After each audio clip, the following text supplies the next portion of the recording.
ಪಾರಾಯಣವನ್ನು ಮಾಡುವುದರ ಮೂಲ ಉದ್ದೇಶವೇ ರಾಮನನ್ನ ಅಂತರ್ಹಿತವಾಗಿ ಒಳಗೆ ಅವನನ್ನು ಕಾಣೋದು. ನನಗೆ ಪರ್ಸನಲ್ ಆಗಿ ನೆನಪಿನ ಶಕ್ತಿ ಇದರಿಂದ ಹೆಚ್ಚಿದೆ. ಇದು ನನ್ನ ವಿದ್ಯಾಭ್ಯಾಸಕ್ಕೂ ಸಹ ಬಹಳ ಅನುಕೂಲವಾಗಿದೆ ಈ ಪಾರಾಯಣ ಮಾಡುವುದು. ಸಂಸ್ಕೃತ ಇದೆಯಲ್ಲ ಭಾಷೆ, ಅದನ್ನು ನಮ್ಮಲ್ಲಿ ಸಂಸ್ಕೃತಿಯನ್ನ ಸದೃಢವಾಗಿ ಮಾಡಿಕೊಡುತ್ತೆ. ಈ ರಾಮಾಯಣ ಒಂದಷ್ಟು ಆಕ್ರಮಣಗಳು ನಮ್ಮ ದೇಶದಲ್ಲಿ ಆದರೂ ಕೂಡ ಮೂಲ ರೂಪದಲ್ಲಿ ಶುದ್ಧವಾಗಿ ಸಿಗ್ತಾ ಇರೋದು ನಮ್ಮ ಭಾಗ್ಯ. ಅದನ್ನ ಉಳಿಸ್ಕೊಂಡು ಹೋಗಬೇಕಾಗಿರೋದು ನಮ್ಮ ಕರ್ತವ್ಯ. ನಮ್ಮದು ರಾಮಾಯಣ ಪಾರಾಯಣದ ಮೂಲಕ ಆಧ್ಯಾತ್ಮದ ಮೆಟ್ಟಿಲನ್ನು ಹತ್ತುವಂತಹ ಒಂದು ಪ್ರಯತ್ನ. ರಾಮಾಯಣದ ಅಭ್ಯಾಸ ಯಾಕಾಗಿ ಮಾಡಬೇಕು ಅನ್ನುವಂಥ ಒಂದು ಪ್ರಶ್ನೆ ಬಂತು ಅಂತ ಹೇಳಿದ್ರೆ ಮನಸ್ಸಿನ ಶುದ್ಧಿಗಾಗಿ. ಒಂದು ಪಾರಾಯಣ ಕೂತ್ಕೋಬೇಕನ್ನೋ ಸಂಕಲ್ಪವನ್ನೇ ಒಂದು ಮೊದಲನೇ ಹಂತದ ಹತೋಟಿ ಅಂತ ನಾನು ಹೇಳ್ತೀನಿ. ನಮ್ಮಲ್ಲಿ ಧರ್ಮದೃಷ್ಟಿ ತುಂಬ ಹೆಚ್ಚಾಗುತ್ತೆ. ಅಲ್ಲೊಂದು ಇರುವೆ ಇದೆ ಅಂತ ಹೇಳಿದ್ರೆ, ಇರುವೆ ನಾನು ತುಳಿಬಾರ್ದು ಅಂತ ಹೇಳಿದ್ರೆ, ಅಲ್ಲಿ ಇಮ್ಮಿಡಿಯೇಟಾಗಿ ಮನಸ್ಸಲ್ಲಿ ಬಂದಿದ್ದು IPC ಸೆಕ್ಷನ್ 134 ಆ ಥರ ಯಾವುದೋ ಕಾನೂನಲ್ಲ, ಅಲ್ಲಿ ಬಂದಿರುವಂತಹ ಭಾವ ಯಾವುದು ಅಂದರೆ ಅದು ಧರ್ಮದ ಭಾವ. ಈ ದೃಷ್ಟಿ ರಾಮಾಯಣ ಓದೋದ್ರಿಂದ ತುಂಬ ಹೆಚ್ಚಾಗುತ್ತೆ.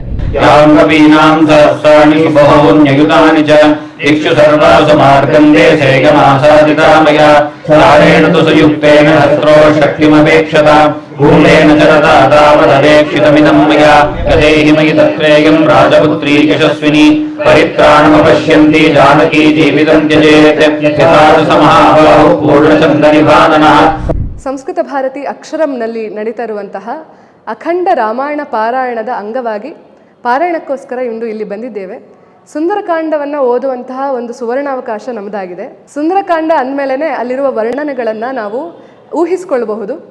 ಅಲ್ಲಿ ಬರುವಂತಹ ಹನುಮಂತ ಲಂಕೆಯನ್ನು ನೋಡೋದು, ಲಂಕೆ ಹೇಗಿದೆ ಅನ್ನುವ ಕಾವ್ಯಮಯವಾದ ವರ್ಣನೆ, ಜೊತೆಗೆ ಅವನು ಸೀತೆಯನ್ನು ಕಾಣೋದು, ಸೀತೆಯ ಪ್ರಲಾಪ, ಜೊತೆಗೆ ಅಂಗುಲಿಯಕ ದಾನ, ಹೀಗೆ ಸುಮಾರಷ್ಟು ರೋಚಕವಾದ ಸಂಗತಿಗಳು ಇದೇ ಸುಂದರಕಾಂಡದಲ್ಲಿ ನಡೆಯೋದ್ರಿಂದ ಈ ಪಾರಾಯಣವನ್ನು ಮಾಡ್ತಾ ಮಾಡ್ತಾ ಆ ರಾಮಾಯಣದ ಭಾಗವೇ ಕಣ್ಣ ಮುಂದೆ ಬಂತು. ರಾಮ ಅಲ್ಲೇ ಇದ್ದಾನೆ, ಸೀತೆ ಅಲ್ಲೇ ಇದ್ದಾಳೆ, ಹನುಮಂತ ಅಲ್ಲೇ ಹಾರ್ತಾ ಇದ್ದಾನೆ ಅನ್ನುವ ಒಂದು ಭಾಸ ಆಗುತ್ತೆ. ಹಾಗಾಗಿ ಸಂಸ್ಕೃತವನ್ನು ಕಲಿತು ಮೂಲ ರಾಮಾಯಣವನ್ನು ಓದೋದ್ರಿಂದ ಆ ವಾಲ್ಮೀಕಿಗಳ ಉದ್ದೇಶ ಏನು, ಅವರ ಮೂಲೋದ್ದೇಶ ಏನಾಗಿತ್ತು, ರಾಮನಿಂದ ನಾವೇನು ಕಲಿಬೇಕು ಅನ್ನೋದು ನಮಗೆ ತಿಳಿಯುತ್ತೆ. ಪಾರಾಯಣದ ಪ್ರಯೋಜನಗಳೇನು ಅಂತ ಕೇಳಿದ್ರೆ ಕರ್ಮಶುದ್ಧಿ ಅಥವಾ ಚಿತ್ತಶುದ್ಧಿ ಅದರ ಒಂದು ಮೂಲ ಉದ್ದೇಶ. ಸಂಸ್ಕೃತ ಶ್ಲೋಕಗಳನ್ನು ಓದ್ತಾ ಓದ್ತಾ ಒಂದು ಉಚ್ಚಾರಣೆ ಶುದ್ಧವಾಗತ್ತೆ, ಇನ್ನೊಂದು ನಾವು ಓದ್ತಾ ಇದ್ದ ಹಾಗೆ ಮನಸ್ಸಿನಲ್ಲಿ ರಾಮನ ಮೂರ್ತಿ ಎದ್ದೇಳುತ್ತೆ. ಪಾರಾಯಣವನ್ನು ಮಾಡುವುದರ ಮೂಲ ಉದ್ದೇಶವೇ ರಾಮನನ್ನ ಅಂತರ್ಹಿತವಾಗಿ ಒಳಗೆ ಅವನನ್ನು ಕಾಣೋದು. ಹಾಗಾಗಿ ಪಾರಾಯಣವನ್ನು ಮಾಡಿದರೆ ನಿಮಗೂ ಅದು ಅರ್ಥ ಆಗುತ್ತೆ. ಆ ರಾಮನ ದಯೆ, ಕೃಪೆ ಕಣ್ಮುಂದೆ ಕಾಣುತ್ತೆ, ಅದು ಭಾಸವಾಗುತ್ತೆ. ಈ ಪಾರಾಯಣ ಮಾಡೋದ್ರಿಂದ ಮೊದಲನೇದಾಗಿ ಸ್ಪಷ್ಟತೆ ಬರುತ್ತೆ. ನಾವು ಮಾತಾಡೋದ್ರಲ್ಲಾಗಲಿ ಅಥವಾ ಶ್ಲೋಕ ಹೇಳೋದ್ರಲ್ಲಾಗಲಿ ಒಂದು ಸ್ಪಷ್ಟತೆ ಬರುತ್ತೆ. ಎರಡನೇದಾಗಿ ನೆನಪಿನ ಶಕ್ತಿ, ನನಗೆ ಪರ್ಸನಲ್ ಆಗಿ ನೆನಪಿನ ಶಕ್ತಿ ಇದರಿಂದ ಹೆಚ್ಚಿದೆ. ಮೂರನೇದಾಗಿ ಇದು ನನ್ನ ವಿದ್ಯಾಭ್ಯಾಸಕ್ಕೂ ಸಹ ಬಹಳ ಅನುಕೂಲವಾಗಿದೆ ಈ ಪಾರಾಯಣ ಮಾಡುವುದು. ನಾಲ್ಕನೇದಾಗಿ ಮನಸ್ಸು ಡಿಸ್ಟರ್ಬ್ ಆದಾಗ ಈ ಪಾರಾಯಣ ಮಾಡೋದ್ರಿಂದ ಒಂದು ರೀತಿಯಾದ ಶಾಂತಿ, ನೆಮ್ಮದಿ ಅನ್ನೋದು ನನಗೆ ಖಂಡಿತವಾಗ್ಲೂ ಅನುಭವಕ್ಕೆ ಬಂದಿದೆ. ಹಾಗೂ ಬೇಡದೇ ಇರುವ ಆಲೋಚನೆಗಳಿಂದ ನಮ್ಮನ್ನು ದೂರ ಇಡುತ್ತದೆ. ಸೊ ಹಾಗಾಗಿ ಎಲ್ಲರೂ ಸಹ ಯಾವುದೇ ಪಾರಾಯಣವಾದರೂ ಆಗಲಿ, ಭಗವದ್ಗೀತೆ ಆಗ್ಬೋದು, ಸೌಂದರ್ಯ ಲಹರಿ ಆಗ್ಬೋದು, ಲಲಿತಾ ಸಹಸ್ರನಾಮ ಆಗ್ಬೋದು, ಶಿವಾನಂದ ಲಹರಿ ಆಗ್ಬೋದು, ನಮಗೆ ಗೊತ್ತಿರುವಂಥ ಯಾವುದೇ ಸ್ತೋತ್ರದ ಪಾರಾಯಣ ಮಾಡುವುದು ಸಹ ಅತ್ಯವಶ್ಯಕ. ಈಗಿನ ಒಂದು ಸಿಚುವೇಶನ್ನಲ್ಲಿ ತುಂಬ ಜನರು ಬಹಳ ಸ್ಟ್ರೆಸ್ಸಲ್ಲಿರ್ತಾರೆ. ಕೆಲಸದ ಒತ್ತಡ ಆಗಿರ್ಬೋದು ಅಥವಾ ವಿದ್ಯಾರ್ಥಿಗಳಿಗೆ ವಿದ್ಯಾಭ್ಯಾಸದ ಒತ್ತಡ ಆಗಿರ್ಬೋದು, ಬಹಳ ಇದೆ. ಸೊ ಹಾಗಾಗಿ ಪಾರಾಯಣದ ಅವಶ್ಯಕತೆಯೂ ಸಹ ಅಷ್ಟೇ ಹೆಚ್ಚಿದೆ. ಪಾರಾಯಣ ಮಾಡುವುದರಿಂದ ಹೀಗೆ ಬಹಳ ಲಾಭಗಳಿದೆ. ಇಂದು ನಾನು ದೂರದ ಆಸ್ಟ್ರೇಲಿಯಾದಿಂದ ಬಂದಿದ್ದೀನಿ. ನನ್ನ ಪುಟ್ಟ ಮಗುವನ್ನು ಕೂಡ ಕರ್ಕೊಂಡ್ಬಂದಿದ್ದೀನಿ. ಇಲ್ಲಿ ಸಂಸ್ಕೃತ ಭಾರತಿ ಅಕ್ಷರಂನ ಈ ಸಭೆಯಲ್ಲಿ ಅಖಂಡ ರಾಮಾಯಣದ ಪಾರಾಯಣವನ್ನು ಮಾಡ್ತಾ ಇದ್ದಾರೆ.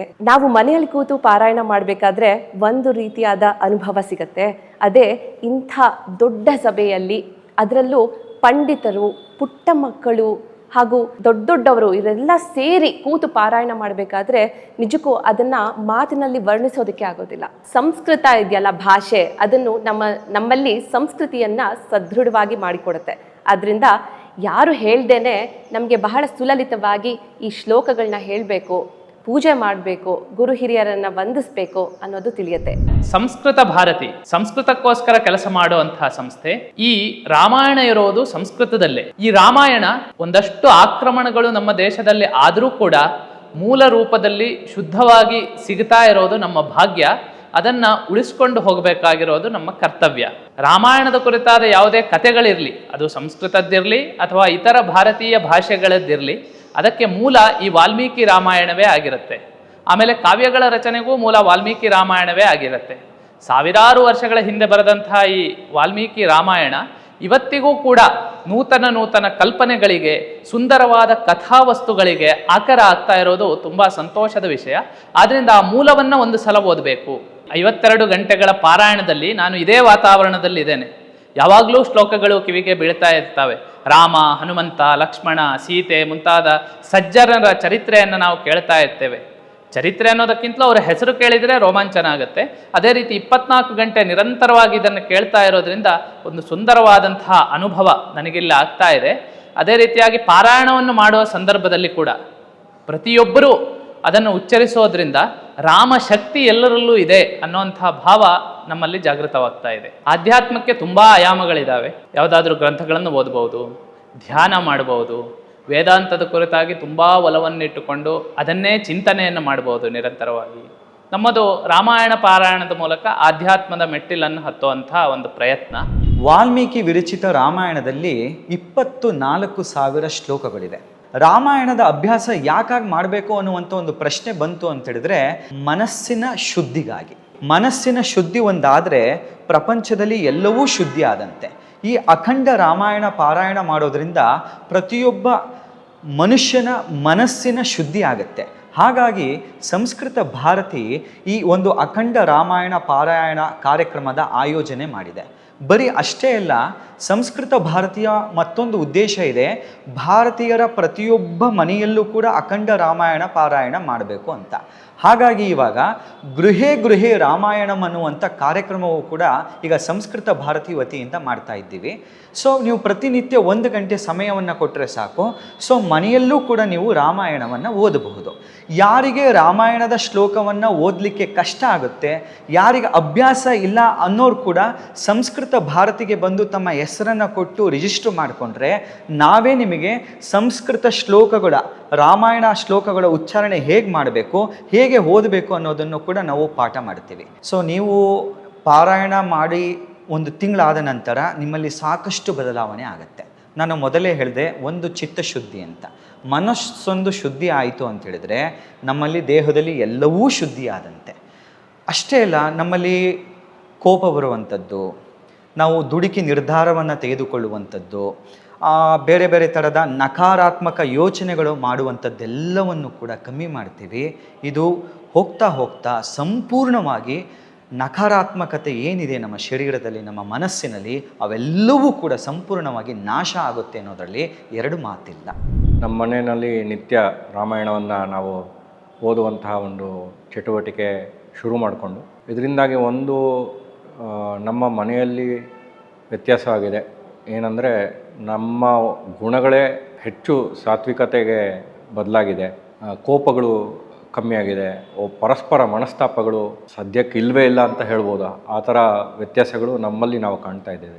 ಅದಲ್ದಿರ ಆಧ್ಯಾತ್ಮಿಕ ಜೀವನದಲ್ಲಿ ಧರ್ಮದ ಒಂದು ಚಿಂತನೆ ಅಂತ ಹೋದರೆ, ರಾಮನೇ ಧರ್ಮ ಅಂತ ಹೇಳಿ ರಾಮಾಯಣದಲ್ಲೇ ಬಹಳಷ್ಟು ಕಡೆ ಹೇಳ್ತಾರೆ. ರಾಮೋ ವಿಗ್ರಹವಾನ್ ಧರ್ಮ ಅಂತ. ಅಂದರೆ ಧರ್ಮಕ್ಕೆ ಒಂದು ರೂಪು, ರಂಗು, ವೇಷಭೂಷಣೆ, ಚಿಂತನಾತ್ಮಕ ಶಕ್ತಿಯನ್ನು ಕೊಟ್ಟರೆ ಅದು ಹೇಗಿರುತ್ತೆ ಅಂದರೆ ಅದು ರಾಮ ಅಂತ. ಈ ಗುಣಗಳಿಂದ ನಮ್ಮ ಒಂದು ಚಿಂತನೆ ಎಲ್ಲ ಧರ್ಮದ ಪ್ರಕಾರ ಮಾರ್ಪಾಡಾಗಿ ಆದಷ್ಟು ನಾವು ಧರ್ಮಿಷ್ಠರಾಗಿರಲು ಈ ರಾಮಾಯಣದ ಅಧ್ಯಯನ, ನಿತ್ಯ ಪಾರಾಯಣ ಅನುಕೂಲ ಮಾಡಿಕೊಡುತ್ತೆ. ಒಂದು ಪಾರಾಯಣಕ್ಕೆ ಕೂತ್ಕೋಬೇಕನ್ನೋ ಸಂಕಲ್ಪವನ್ನೇ ಒಂದು ಮೊದಲನೇ ಹಂತದ ಹತೋಟಿ ಅಂತ ನಾನು ಹೇಳ್ತೀನಿ. ಯಾಕಂದರೆ ಸಂಕಲ್ಪ ಬಂದ್ಬಿಟ್ಟು ನಮ್ಮ ಮನಸ್ಸಿನ ಒಂದು ನಿರ್ಧಾರ. ದೇಹನ ನಾವು ಹತೋಟಿಲಿ ಇಟ್ಕೋಬೇಕಂದ್ರೆ ಮನಸ್ಸು ಮೊದಲು ನಮ್ಗೆ ವಶ ಆಗಬೇಕು. ಹಾಗಾಗಿ ನಾವು ಒಂದು ಕಡೆ ಕೂತ್ಕೊಂಡು ಪಾರಾಯಣ ಮಾಡಬೇಕು ಅನ್ನುವಾಗ ಅಲ್ಲಿಗೆ ಕೂತ್ಕೊಳ್ಳುವಂತಹ ನಿರ್ಧಾರವನ್ನು ಮಾಡುವಂಥ ಮನಸ್ಸಿಗೆ ನಾವು ಅಲ್ಲಿ ಒಂದು ಸ್ಥೈರ್ಯವನ್ನು ತುಂಬಿಸಿ, ನೀವು ಇಲ್ಲಿ ನಾನು ಕೂತ್ಕೋಬೇಕು ಅಂತ ಒಂದು ಸಂಕಲ್ಪ ಮಾಡ್ತೀವಲ್ಲ, ಅಲ್ಲಿಂದನೇ ನಮಗೆ ಹತೋಟಿ ಶುರು ಆಗುತ್ತೆ. ಆಮೇಲೆ ರಾಮಾಯಣ ಪಾರಾಯಣ ಮಾಡಬೇಕು ಅಂತ ಮನಸ್ಸಿನಲ್ಲಿದ್ದರೆ ಆದಷ್ಟು ನಾವು ಹೊರಗಿನ ಆಹಾರವನ್ನು ಸೇವನೆ ಮಾಡೋದು ಕಮ್ಮಿ ಮಾಡ್ತೀವಿ. ಆದಷ್ಟು ಮನೆಯಲ್ಲೇ ಮಾಡಿರುವಂತಹ ಆಹಾರ ಅಥವಾ ಮಂದಿರಗಳಲ್ಲಿ ಅಥವಾ ಗುರುಕುಲಗಳಲ್ಲಿ ಸಿಗುವಂತಹ ಒಂದು ಆಹಾರವನ್ನು ನಾವು ಸೇವನೆ ಮಾಡ್ತಾ ಇದ್ದೀವಿ.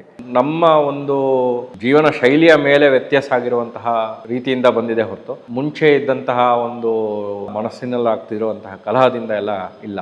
ಇದು ನನ್ನಲ್ಲಿ ಕಂಡಿರುವಂಥದ್ದು. ನಾವು ಭಾರತದಲ್ಲಿ ಹೇಳುವಂಥದ್ದೇ, ನಾವು ಏನೇ ವಿಚಾರವನ್ನು ನಾವು ತಿಳಿಬೇಕಾದ್ರೆ ಅದನ್ನು ನಾವು ಪರಿಶೀಲಿಸಿ ತಿಳ್ಕೊಳ್ಬೇಕು ಅಂತ ಹೇಳಿ ನಮಗೆ ಕೃಷ್ಣ ಕೂಡ ಭಗವದ್ಗೀತೆ ಹೇಳ್ತಾನೆ. ಭಗವದ್ಗೀತೆ ಸಂಪೂರ್ಣ ಅಧ್ಯಯನ ಮುಗಿಸಿ ನಾನು ಇಷ್ಟು ತಿಳಿಸಿದ್ದೀನಿ, ಇನ್ನು ಮುಂದೆ ನೀನು ವಿಮರ್ಶೆ ಮಾಡಿ ನೋಡು ಅಂತ ಅರ್ಜುನಂಗೆ ಹೇಳ್ತಾನಲ್ಲ, ಹಾಗೆ ಇದು ನಾನು ತಿಳಿಸಿದ್ದೀನಿ, ಇದನ್ನು ನೀವು ವಿಮರ್ಶೆ ಮಾಡಬೇಕು. ಯಾಕಂದರೆ ನಮಗಾಗಿರುವಂತಹ ಅನುಭವನ ನಾವು ಹೇಳ್ತಾ ಇದ್ದೀವಿ. ಏನೋ ಒಂದು ವಿಶೇಷ, ನಾವು ನಮ್ಮ ಕಾಲದಲ್ಲಿ ನಮ್ಮ ಕಣ್ಣಿನ ಮುಂದೆ ರಾಮ ಮಂದಿರದ ಭವ್ಯ ಮಂದಿರವನ್ನು ನಾವು ನೋಡ್ತಾ ಇದ್ದೀವಿ. 500 ವರ್ಷಗಳ ಮಹಾ ಸಂಘರ್ಷ. ಇನ್ನೂ ಒಂದು ಈ ವರ್ಷದ ವಿಶೇಷ ಉದ್ದೇಶ ಏನು ಅಂದರೆ, ರಾಷ್ಟ್ರೀಯ ಸ್ವಯಂ ಸೇವಕ ಸಂಘಕ್ಕೆ 100 ವರ್ಷಗಳಾಗಿದೆ. ಹಾಗೆ ರಾಮ ಮಂದಿರದ ಧ್ವಜ, ಧರ್ಮಧ್ವಜ ನಮ್ಮ ಕಣ್ಣಿನ ಮುಂದೆ ಹಾರಾಡ್ತಾ ಇದೆ. ಈ 2 ಮಹೋತ್ಸವಗಳನ್ನು ಇಟ್ಕೊಂಡು ಶ್ರೀಮದ್ ವಾಲ್ಮೀಕಿ ರಾಮಾಯಣವನ್ನು ಯಾರು ಬೇಕಾದರೂ ಪಾರಾಯಣ ಮಾಡಬಹುದು. ಶ್ರದ್ಧೆ ಇರುವ ಯಾರಾದರೂ ಪಾರಾಯಣ ಮಾಡಬಹುದು. ನಮ್ಮಲ್ಲಿ ಧರ್ಮದೃಷ್ಟಿ ತುಂಬ ಹೆಚ್ಚಾಗುತ್ತೆ. ಅಲ್ಲೊಂದು ಇರುವೆ ಇದೆ ಅಂತ ಹೇಳಿದ್ರೆ, ಇರುವೆ ನಾನು ತುಳಿಬಾರ್ದು ಅಂತ ಹೇಳಿದ್ರೆ ಅಲ್ಲಿ ಇಮ್ಮಿಡಿಯೇಟಾಗಿ ಮನಸ್ಸಲ್ಲಿ ಬಂದಿದ್ದು IPC ಸೆಕ್ಷನ್ 134 ಆ ಥರ ಯಾವುದೋ ಕಾನೂನಲ್ಲ. ಅಲ್ಲಿ ಬಂದಿರುವಂತಹ ಭಾವ ಯಾವುದು ಅಂದರೆ ಅದು ಧರ್ಮದ ಭಾವ. ಈ ದೃಷ್ಟಿ ರಾಮಾಯಣ ಓದೋದ್ರಿಂದ ತುಂಬ ಹೆಚ್ಚಾಗುತ್ತೆ. ವಿಶೇಷವಾಗಿ ನಿಮಗೆ ಎಲ್ಲ ರೀತಿಯ ವಿಕಾಸ, ದೈಹಿಕ ಬೌದ್ಧಿಕ ಸಾಮರ್ಥ್ಯಗಳೆಲ್ಲವೂ ಚೆನ್ನಾಗಾಗಬೇಕು ಅಂದರೆ ಇನ್ನೇನು ಬೇಡ, ಸುಂದರಕಾಂಡದಲ್ಲಿ ಹನುಮಂತನ ವ್ಯಕ್ತಿತ್ವಗಳನ್ನ ನಾವು ಚಿಂತನೆ ಮಾಡ್ತಾ ಮಾಡ್ತಾ ಮಾಡ್ತಾ ಹೋದರೆ ಹಲವಾರು ಒಂದು ಶಕ್ತಿ ಸಾಮರ್ಥ್ಯಗಳು ಗೊತ್ತಾಗುತ್ತೆ. ಅದಕ್ಕೋಸ್ಕರ ರಾಮಾಯಣ ಪಾರಾಯಣ ಯಾಕೆ ಬೇಕು ಅಂತ ಹೇಳಿದ್ರೆ, ದೇಶದಲ್ಲಿ ಬಲವನ್ನು ಹೆಚ್ಚು ಮಾಡಬೇಕು ಅಂದರೆ, ಧರ್ಮದ ಭಾವಗಳನ್ನು ಹೆಚ್ಚು ಮಾಡಬೇಕು ಅಂತ ಹೇಳಿದ್ರೆ ಅದು ಖಂಡಿತವಾಗಿ ರಾಮಾಯಣದಿಂದಲೇ ಸಾಧ್ಯ ಆಗುತ್ತೆ. ವಿಶೇಷವಾಗಿ ರಾಮಾಯಣಕ್ಕೆ ಇನ್ನೊಂದು ವಿಶೇಷವಾದ ಶಕ್ತಿ ಏನು ಅಂತ ಹೇಳಿದ್ರೆ, ರಾಷ್ಟ್ರೀಯ ಭಾವೈಕ್ಯದ ದೃಷ್ಟಿಯಲ್ಲಿ ಮಹಾ ನಿಧಿ ಅಂತ ಹೇಳಿದ್ರೆ ರಾಮಾಯಣ. ಅದು ಹೇಗೆ ಅಂತ ಹೇಳಿದ್ರೆ, ರಾಮಾಯಣ ಒಂದೇ ರಾಮಾಯಣ, ಅದು ವಾಲ್ಮೀಕಿ ರಾಮಾಯಣ ಮೂಲವಾಗಿರುವಂಥದ್ದು. ಆದರೆ ಅದನ್ನು ಆಶ್ರಯಿಸಿಕೊಂಡು ಇಡೀ ದೇಶದ ಹಲವಾರು ಭಾಗಗಳಲ್ಲಿರುವಂತಹ ಮಹಾಪುರುಷರು ಅದಕ್ಕೆ ತಮ್ಮ ರಾಮಾಯಣವನ್ನು ಬೇಕಾದಷ್ಟು ಬರೆದಿದ್ದಾರೆ. ಅದು ಪೌರಾಣಿಕವಾಗಿ, ಐತಿಹಾಸಿಕವಾಗಿ ಎಲ್ಲ ಥರದಲ್ಲೂ ನಮಗೆ ಸಿಗ್ತಾ ಬರುತ್ತೆ. ಸುಮ್ಮನೆ ಈಗ ನೀವು ನೋಡಿದ್ರೆ ಉಮಾಮಹೇಶ್ವರ ಸಂವಾದದಲ್ಲಿ ಬರುತ್ತೆ, ಅಧ್ಯಾತ್ಮ ರಾಮಾಯಣ ಅಂತ ಬರುತ್ತೆ, ಅದ್ಭುತ ರಾಮಾಯಣ ಅಂತಿದೆ, ಆನಂದ ರಾಮಾಯಣ ಅಂತಿದೆ, ಹಾಗೆ ಕಂಬ ರಾಮಾಯಣ, ತೊರವೆ ರಾಮಾಯಣ, ತುಳಸಿ ರಾಮಾಯಣ, ರಾಮಚರಿತ ಮಾನಸ ಅಂತಿದೆ, ಹಾಗೆ ರಾಮಾಯಣ ದರ್ಶನಂ ಅಂತ ಇದೆ.